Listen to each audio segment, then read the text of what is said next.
ਮੇਰੀ ਭੈਣ medical college ਵਿੱਚ ਪੜ੍ਹਾਈ ਕਰ ਰਹੀ ਸੀ। ਹਰ ਹਫ਼ਤੇ ਮੇਰੇ ਤੋਂ ਫਟਕੜੀ ਮੰਗਵਾਉਂਦੀ ਤੇ ਕਹਿੰਦੀ ਕਿ ਟੀਚਰ ਨੇ ਫਟਕੜੀ ਤੇ ਐਕਸਪੈਰੀਮੈਂਟ ਕਰਨ ਨੂੰ ਕਿਹਾ, ਜਲਦੀ ਲਿਆ ਕੇ ਦਿਓ। ਇੱਕ ਦਿਨ ਗੁਆਂਢੀਆਂ ਦੀ ਕੁੜੀ ਜੋ ਮੇਰੀ ਭੈਣ ਦੇ ਨਾਲ ਕਾਲਜ ਵਿੱਚ ਪੜ੍ਹਦੀ ਸੀ ਨੇ ਕਿਹਾ, ਤੂੰ ਆਪਣੀ ਭੈਣ ਦੇ ਕਮਰੇ ਵਿੱਚ ਰਾਤ ਨੂੰ ਸੌ ਜਾਨੀ, ਤੈਨੂੰ ਇੱਕ ਰਾਜ ਦਾ ਪਤਾ ਲੱਗੂ। ਅਗਲੀ ਰਾਤ ਮੈਂ ਆਪਣੀ ਭੈਣ ਦੇ ਕਮਰੇ ਵਿੱਚ ਬੈੱਡ ਦੇ ਹੇਠਾਂ ਲੇਟ ਗਈ। ਮੇਰੇ ਪੈਰਾਂ ਹੇਠੋਂ ਜ਼ਮੀਨ ਨਿਕਲ ਗਈ ਜਦੋਂ ਮੈਂ ਉਹਨੂੰ ਇਸ ਰੂਪ ਵਿੱਚ ਦੇਖਿਆ। ਮੇਰਾ ਨਾਮ ਪਰਮਿੰਦਰ ਕੌਰ, ਅਸੀਂ ਮਿਡਲ ਕਲਾਸ ਲੋਕ ਆ, ਜਾਣੀ ਕਿ ਖਰਚਾ ਪਾਣੀ ਮਸਾਂ ਹੀ ਚੱਲਦਾ ਸੀ। ਸਾਡਾ ਘਰ ਚਲਾਉਣ ਲਈ ਔਰਤਾਂ ਨੂੰ ਵੀ ਕੰਮ ਕਰਨਾ ਪੈਂਦਾ।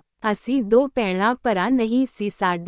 ਸਾਡੇ ਮਾਂ-ਬਾਪ ਨੇ ਸਾਨੂੰ ਪੁੱਤਾਂ ਵਾਂਗੂ ਪਾਲਿਆ ਤੇ ਦਿਹਾੜੀਆਂ ਕਰਕੇ ਚੰਗੀ ਪੜ੍ਹਾਈ ਲਿਖਾਈ ਕਰਾਉਣਾ ਚਾਹੁੰਦੇ ਸੀ ਤੇ ਕਹਿੰਦੇ ਸੀ ਇਹ ਪੜ੍ਹ ਲਿਖ ਕੇ ਸਾਡਾ ਨਾਂ ਰੌਸ਼ਨ ਕਰਨਗੀਆਂ, ਪਰ ਮੇਰਾ ਮਨ ਨਹੀਂ ਸੀ ਪੜ੍ਹਾਈ ਵਿੱਚ। ਮੈਂ 12ਵੀਂ ਜਮਾਤ ਕਰਨ ਤੋਂ ਬਾਅਦ ਸਕੂਲ ਵਿੱਚੋਂ ਹਟ ਗਈ ਤੇ ਸਿਲਾਈ ਕਢਾਈ ਦਾ ਕੰਮ ਸਿੱਖਣ ਲੱਗ ਗਈ। ਮੇਰੀ ਭੈਣ ਮੇਰੇ ਤੋਂ ਜ਼ਿਆਦਾ ਹੁਸ਼ਿਆਰ ਸੀ ਪੜ੍ਹਾਈ ਵਿੱਚ। ਉਸਨੇ ਕਿਹਾ ਮੈਂ ਹੋਰ ਪੜ੍ਹਨਾ ਤੇ ਡਾਕਟਰ ਬਣਨਾ। ਬਸ ਫੇਰ ਮੇਰੇ ਮਾਂ-ਬਾਪ ਉਸਦਾ ਸੁਪਨਾ ਪੂਰਾ ਕਰਨ ਲੱਗ ਗਏ। ਉਹ ਜਿੰਨਾ ਵੀ ਪੈਸਾ ਕਮਾਉਂਦੇ ਉਸਦੀਆਂ ਫੀਸਾਂ ਕਿਤਾਬਾਂ ਵਿੱਚ ਲਾ ਦਿੰਦੇ, ਸੋਚਦੇ ਕਿ ਇਹ ਪੜ੍ਹ ਕੇ ਡਾਕਟਰ ਬਣ ਜਾਵੇਗੀ ਤਾਂ ਸਾਡੀ ਜ਼ਿੰਦਗੀ ਸਵਰ ਜਾਓ।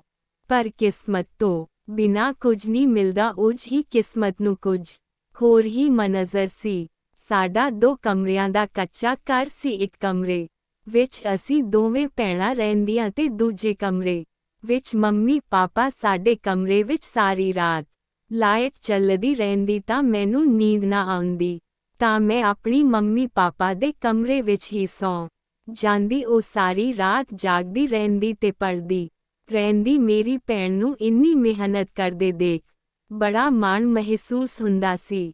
ਪਰ ਲੋਕ ਗੱਲਾਂ ਕਰਦੇ ਕਿ ਇਹਨਾਂ ਨੇ ਕੀ ਲੱਛਣ ਫੜੇ ਆ। ਮੇਰੇ ਦਾਦਾ ਦਾਦੀ ਤੇ ਚਾਚਾ ਚਾਚੀ ਵੀ ਇਹੀ ਕਹਿੰਦੇ ਕਿ ਇਹਨਾਂ ਨੂੰ ਵਿਆਹ ਕਰਕੇ ਆਪਣੇ ਘਰੀ ਤੋਰ ਦਿਓ।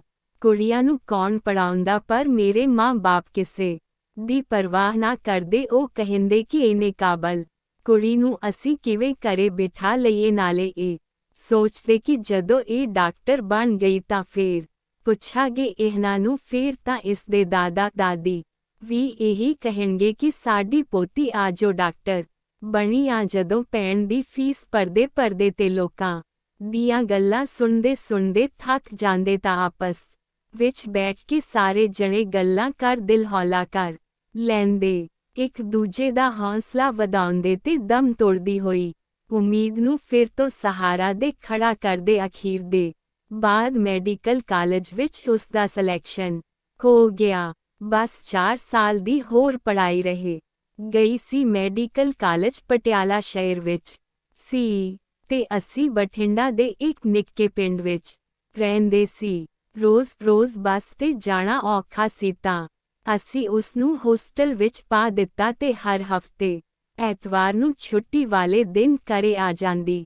ਐਤਵਾਰ ਸਾਡੇ ਨਾਲ ਗੁਜ਼ਾਰਦੀ ਤੇ ਸੋਮਵਾਰ ਨੂੰ ਫਿਰ ਚਲੀ ਜਾਂਦੀ। ਏਦਾਂ ਹੀ 2-3 ਮਹੀਨੇ ਬੀਤ ਗਏ। ਪਰ ਹੁਣ ਉਹ ਘਰੇ ਆਉਂਦੀ ਤਾਂ ਖਿਜੀ ਰਹਿੰਦੀ ਤੇ ਜੇ ਬੁਲਾਉਣਾ ਤਾਂ ਚੰਗੀ ਤਰ੍ਹਾਂ ਗੱਲ ਨਾ ਕਰਦੀ। ਕਦੇ ਫਟਕੜੀ ਮੰਗਵਾਉਂਦੀ ਤੇ ਕਹਿੰਦੀ ਜੇ ਫਟਕੜੀ ਦਾ ਪਾਊਡਰ ਮਿਲ ਜਾਵੇ ਤਾਂ ਬਹੁਤ ਵਧੀਆ ਹੈ। ਇੱਕ ਦਿਨ ਮੈਂ ਆਪਣੇ ਗੁਆਂਢੀਆਂ ਦੀ ਕੁੜੀ ਕੋਲ ਗਈ ਤੇ ਗੱਲਾਂ ਵਿੱਚ ਉਸ ਤੋਂ ਪੁੱਛਣ ਲੱਗੀ ਕਿ ਤੁਸੀਂ ਫਟਕੜੀ ਨਾਲ ਕੀ ਕਰਦੀ ਆ। ਤਾਂ ਉਹ ਕਹਿੰਦੀ ਮੈਂ ਤਾਂ ਕੁਝ ਨਹੀਂ ਕਰਦੀ, ਪਰ ਤੇਰੀ ਭੈਣ ਫਟਕੜੀ ਨਾਲ ਬਹੁਤ ਕੁਝ ਕਰਦੀ ਆ। ਤੂੰ ਅੱਜ ਰਾਤ ਆਪਣੀ ਭੈਣ ਦੇ ਕਮਰੇ ਵਿੱਚ ਸੌਂ ਜਾਵੀਂ, ਤੈਨੂੰ ਆਪੇ ਪਤਾ ਲੱਗ ਜੂ। ਮੈਂ ਏਦਾਂ ਹੀ ਕੀਤਾ। ਉਸ ਦੇ ਕਮਰੇ ਵਿੱਚ ਚਲੀ ਗਈ ਤੇ ਬੈੱਡ ਦੇ ਹੇਠਾਂ ਲੇਟ ਗਈ। ਜੋ ਮੈਂ ਦੇਖਿਆ, ਮੇਰੇ ਪੈਰਾਂ ਹੇਠੋਂ ਜ਼ਮੀਨ ਨਿਕਲ ਗਈ ਕਿ ਇਹ ਕੀ ਕਰ ਰਹੀ ਆ। ਉਹ ਰਾਤ ਨੂੰ ਫਟਕੜੀ ਨੂੰ ਪੀਸ ਕੇ ਲਿਫਾਫਿਆਂ ਵਿੱਚ ਭਰਨ ਲੱਗੀ ਤੇ ਆਪਣੇ ਪਰਸ ਵਿੱਚੋਂ ਇੱਕ ਚਿੱਟੇ ਰੰਗ ਦੀ ਲਿਫਾਫੀ ਕੱਢ ਕੇ ਉਸ ਨੂੰ ਪੇਪਰ ਤੇ ਪਾ ਕੇ ਸੁੰਘਣ ਲੱਗੀ ਤੇ ਉਹ ਬੇਸੁੱਧ ਹੋ ਗਈ। ਉਹ ਕਮਲਿਆਂ ਵਾਂਗ ਹੱਸਣ ਲੱਗੀ ਤੇ ਨਸ਼ੇ ਵਿੱਚ ਟੁੰਨ ਆਪਣੇ ਆਪ ਨਾਲ ਹੀ ਗੱਲਾਂ ਕਰਨ ਲੱਗੀ। ਮੈਂ ਡਰ ਗਈ ਤੇ ਉੱਚੀ ਉੱਚੀ ਰੌਲਾ ਪਾ ਮੰਮੀ ਪਾਪਾ ਨੂੰ ਬੁਲਾਇਆ। ਮੰਮੀ ਪਾਪਾ ਵੀ ਪਰੇਸ਼ਾਨ ਹੋ ਗਏ ਕਿ ਇਹ ਕੀ ਹੋ ਗਿਆ, ਅਸੀਂ ਤਾਂ ਇੰਨਾ ਖਰਚਾ ਕਰਕੇ ਇੱਥੋਂ ਤੱਕ ਪਹੁੰਚਾਇਆ ਸੀ ਤੇ ਇਹ ਕਿਹੜੇ ਕੰਮੀ ਲੱਗ ਗਈ। ਫਿਰ ਮੇਰੀ ਮੰਮੀ ਨੇ ਮੈਨੂੰ ਤੇ ਪਾਪਾ ਨੂੰ ਕਮਰੇ ਦੇ ਬਾਹਰ ਜਾਣ ਲਈ ਕਿਹਾ ਤੇ ਆਪ ਉਸ ਤੋਂ ਪੁੱਛਣ ਲੱਗੀ ਕਿ ਤੂੰ ਇਹ ਕਿੱਥੋਂ ਲੈ ਕੇ ਆਈ ਆ, ਤੈਨੂੰ ਇਹਨੇ ਪੈਸੇ ਕਿਸਨੇ ਦਿੱਤੇ, ਕਿਉਂਕਿ ਸਾਡੇ ਘਰ ਤਾਂ ਇਹਨੇ ਪੈਸੇ ਨਹੀਂ ਸੀ ਜਿਸ ਨਾਲ ਉਹ ਨਸ਼ਾ ਖਰੀਦ ਕੇ ਲੈ ਆਵੇ। ਪਹਿਲਾਂ ਤਾਂ ਉਹ ਡਰ ਗਈ ਤੇ ਉਸਨੇ ਮੂੰਹ ਨਾ ਖੋਲ੍ਹਿਆ। ਫਿਰ ਮੰਮੀ ਦੇ ਪਿਆਰ ਨਾਲ ਪੁੱਛਣ ਤੇ ਉਸਨੇ ਦੱਸਿਆ ਕਿ ਉਹ ਕਾਲਜ ਵਿੱਚ ਨਸ਼ਾ ਕਰਨ ਲੱਗ ਪਈ ਸੀ ਤੇ ਦੱਸਿਆ ਕਿ ਹੋਸਟਲ ਦੇ ਵਾਰਡਨ ਤੇ ਮਾਸਟਰ ਚੌਂਕੀਦਾਰ ਵੀ ਇਸ ਵਿੱਚ ਸ਼ਾਮਲ ਆ। ਉਹ ਖੁੱਲ੍ਹੇ ਆਮ ਕਾਲਜ ਵਿੱਚ ਨਸ਼ਾ ਵੇਚਦੇ ਤੇ ਪੜ੍ਹਨ ਵਾਲੇ ਬੱਚਿਆਂ ਨੂੰ ਨਸ਼ੇ ਤੇ ਲਾਉਂਦੇ ਆ। ਉਹਨਾਂ ਦਾ ਟਾਰਗੇਟ ਜ਼ਿਆਦਾਤਰ ਲੜਕੀਆਂ ਸੀ ਜਿਨ੍ਹਾਂ ਨੂੰ ਨਸ਼ੇ ਦੀ ਆਦਤ ਤੇ ਲਗਾ ਕੇ ਜਿਸਮ ਫਰੋਸ਼ੀ ਦੇ ਧੰਦੇ ਵਿੱਚ ਲਗਾਉਂਦੇ। ਮੈਂ ਵੀ ਇਸ ਵਿੱਚ ਫਸ ਗਈ।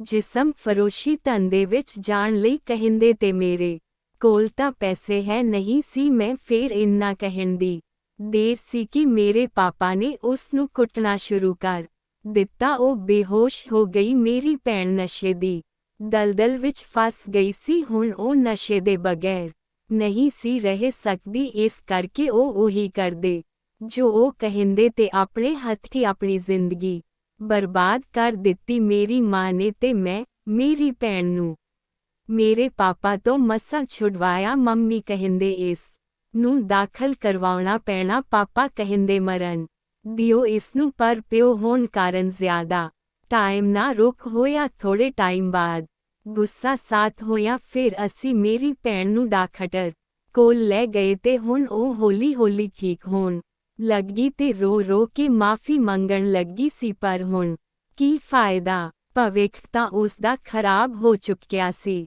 ਜੋ ਸੁਪਨੇ ਮੰਮੀ ਪਾਪਾ ਤੇ ਅਸੀਂ ਦੇਖੇ ਸੀ ਉਹ ਤਾਂ ਚਕਨਾਚੂਰ ਹੋ ਗਏ ਸੀ, ਪਰ ਉਹ ਹੁਣ ਹੌਲੀ ਹੌਲੀ ਨਸ਼ਾ ਛੱਡਦੀ ਜਾ ਰਹੀ ਸੀ। ਬਹੁਤ ਟਾਈਮ ਬਾਅਦ ਉਸ ਦੀ ਜ਼ਿੰਦਗੀ ਵਿੱਚ ਬਦਲਾਅ ਆਇਆ।